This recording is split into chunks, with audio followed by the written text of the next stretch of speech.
It's been quite a week for gaming news. Digital showcase events have been kicking off, starting with Summer Games Fest organized by Jeff Keighley on Tuesday and Wednesday, and then on Thursday we got a new State of Play from Sony focusing entirely on the upcoming first-party exclusive Ghost of Tsushima. And I wanted to make a video talking about these things. Now, I'm not planning on doing a news-related video every week, or even every other week really, but I suppose you can expect me to do a few of these throughout the summer because of all of the other planned events that are scheduled or rumored in the case of a PlayStation 5 reveal. I still have non-news related content that I am planning on making, so look forward to that.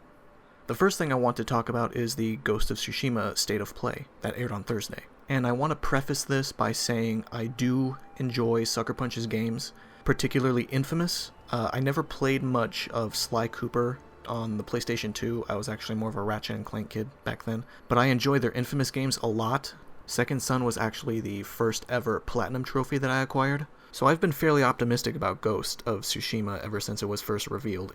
But information about it over the last year or so has been pretty sparse.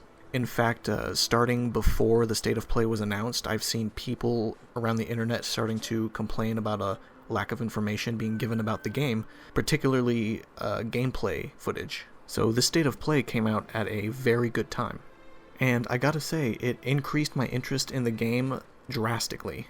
Before it aired, I was curious about the game and willing to try it out, and after it was done, I was struck with the feeling that this could be a personal Game of the Year contender for me if it ends up being as good as I hope it is.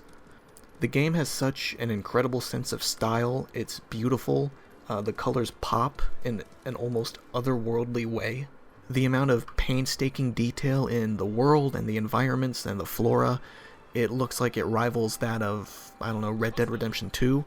I really like the concept of being directed to your next objective by the wind, as opposed to just opening up the map and creating a waypoint on a random question mark or something. The combat seems to be a point of contention among people, as I've noticed. Some people think it looks too oversimplified, or generic even, because they seem to draw comparisons to Assassin's Creed or Batman combat. But personally, I don't really see those games. When I look at Ghost of Tsushima, I actually see something closer to the PlayStation 1 game, Bushido Blade. And if you never played Bushido Blade, it was a 3D fighting game where you play as samurai. And the purpose of the game was to cripple your opponent by slashing at their limbs. And usually a match was over in just a few hits. It was fast, but it was also very brutal. And Ghost of Tsushima seems to take that concept and turn it into something more dramatic and stylized. During the section where the player of this demonstration enters a Mongol camp, you can watch them cut down enemies in one single well-timed strike, and you can even see limbs being lopped off. They're also able to deflect arrows by blocking, though I don't know if that's necessarily an automatic occurrence. You probably need to press a button at the right moment, similar to striking. Or at the very least, I would hope that you need to press a button, because I would like to be able to accomplish all these cool feats on my own instead of just holding down a button and the game doing them for me. There's also a nice little detail at the end of that encounter where Jin bows at the body of the last enemy, which is a nice little gesture to have if you want to play through the game as a sort of honorable warrior. And I look forward to seeing if the game has more little tiny details like that. After that was stealth gameplay that takes place at night, showing off the ability to throw wind chimes and firecrackers to draw enemies away and distract them, so it's easier to sneak up on them and execute them. There's also more footage of being able to chain together assassination kills during instances where there are 2 or more enemies that are close together, which is a really nice convenience to have because I have played stealth games before where there are a small group of enemies that are physically close to each other, but the game doesn't really give you any option to deal with all of them. It also seems very easy to weave back and forth between stealth combat and normal combat, and they also showed off Jin throwing a kunai to finish off an armored enemy. There's also a little bit of grappling hook action being used to accomplish the objective of destroying the Mongol shipyard. And after that they showed off customization.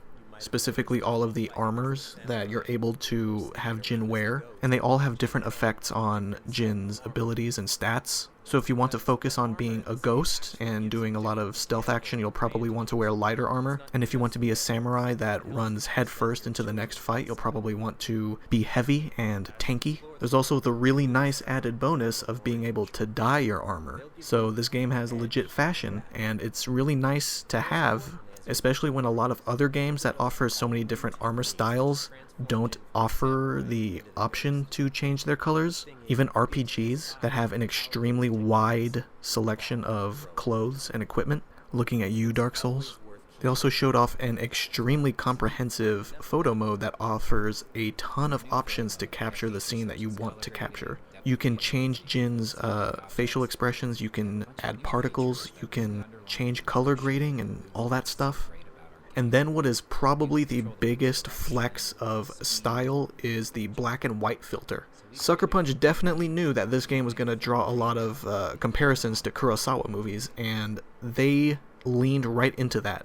They gave us a straight up samurai cinema black and white filter that apparently also increases the strength of the wind, so every shot is super dramatic and stylized, and the presenter went out of his way to mention that you can turn this filter on before you even start the campaign, so you can just play 100% of the game with it.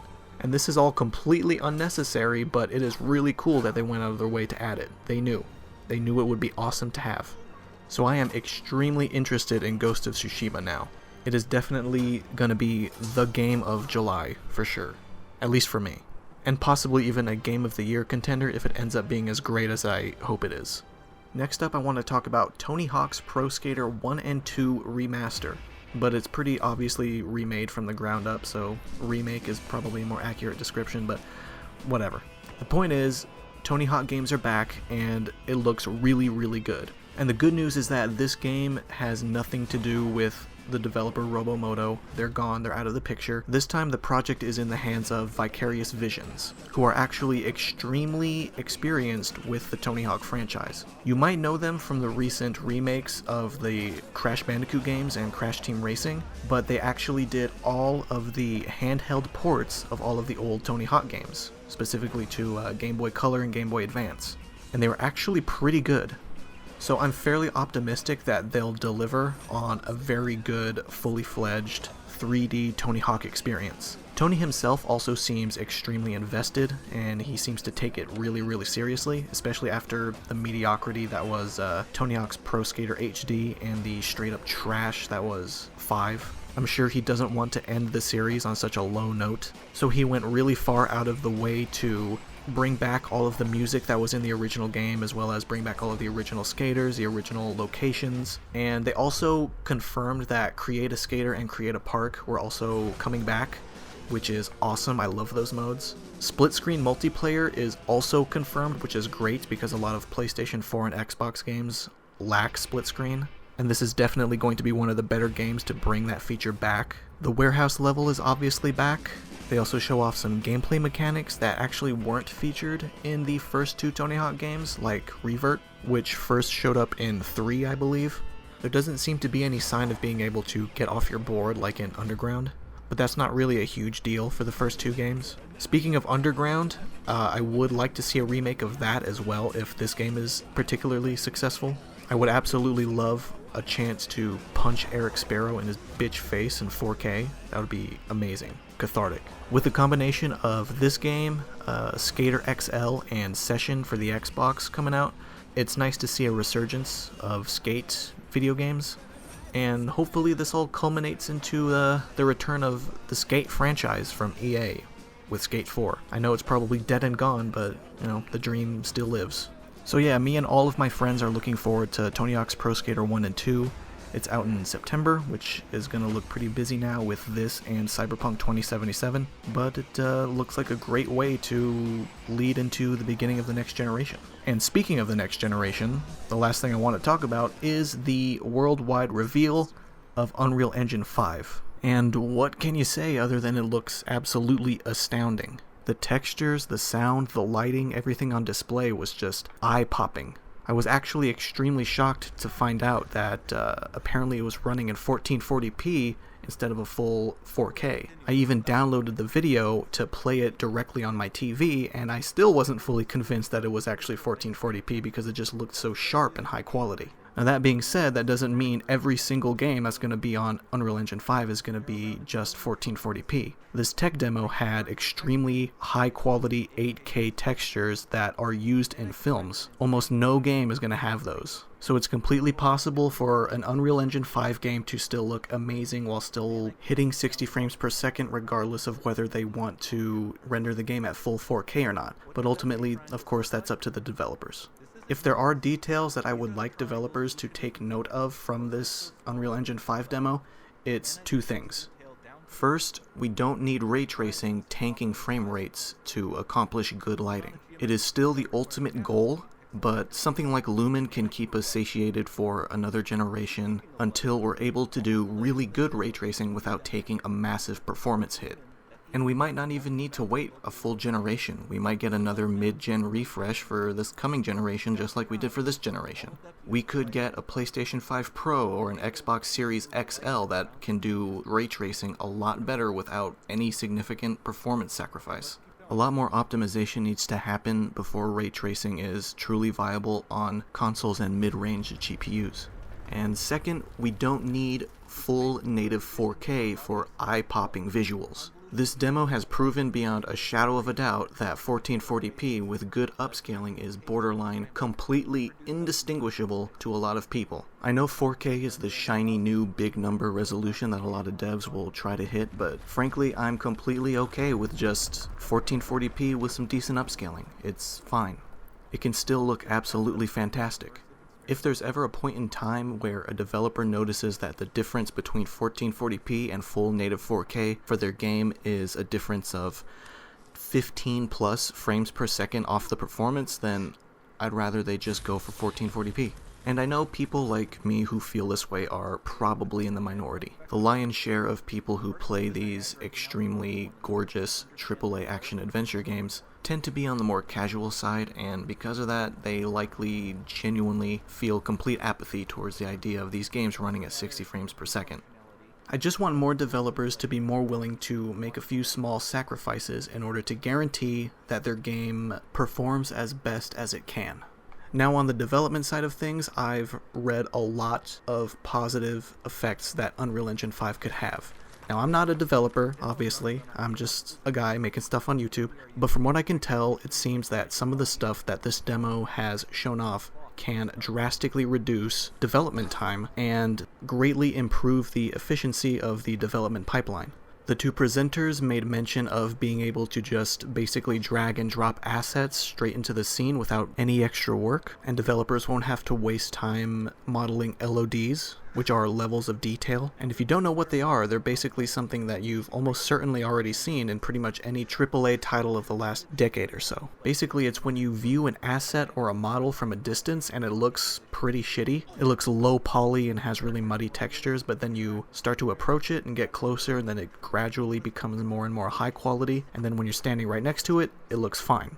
Developers won't have to waste any more time modeling those different levels of detail, and now assets can just look at their absolute best regardless of distance. So yeah, everything that was shown off in the Unreal Engine 5 demo seems to improve on a lot of aspects of both game development and game playing. Unfortunately, we're gonna have to wait up to a year and a half or so before games start to come out on the engine. Apparently, the updates to Unreal Engine 5 aren't going to be released to developers until next summer, but there are a lot of franchises, both big and small, that are on Unreal Engine, and they're going to benefit a lot from this upgrade, and I look forward to it. And that's pretty much it for everything I wanted to say about the news that occurred this week. It's been a pretty interesting last few days. Really excited about Ghost of Tsushima, really excited about Tony Hawk, and I'm really excited about Unreal Engine 5 and the next generation. As I said before, I'll probably do a couple more of these news-related videos throughout the summer because of all of the events that are happening. But I do have some other content that I'm planning to make, so look forward to those. Thanks for watching, and I'll see you around.